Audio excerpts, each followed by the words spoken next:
अस्सलामुअलैकुम सामीन। 16 शाबानुल मुअज़्ज़म है, 9 मार्च है। आज की ख़बरों की शुरुआत मरकज़ तामीर मिल्लत कैराना के तालिब इल्म मोहम्मद हसन की तिलावत कलाम पाक से की जा रही है। इस तालिब इल्म ने इदारे में हुए मुसाबक़े में अव्वल पोजीशन हासिल की है। ये कारी शाहिद सादती का शागिर्द रशीद है और पोजीशन देने वाले कारी अल-मुक़री मुबारक फलाही हैं।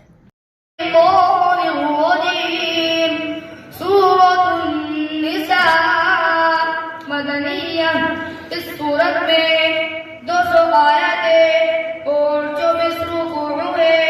बिस्मिल्लाहिर्रहमानिर्रहीम।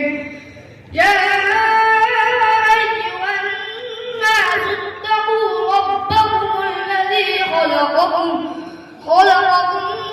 मिन नफ्सिन वाहिदतिन व खलक़ मिनहा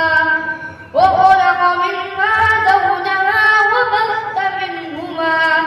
وبث منهما رجالا كثيرا ونساء واتقوا الله الذي تساءلون به والأرحام إن الله كان عليكم رقيبا।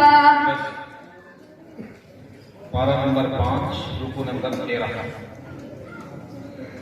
أعوذ بالله من الشيطان الرجيم। إنا أنزلنا إليك الكتاب بالحق لتحكم بين الناس بما ولا تكن للخائنين خصيما। 97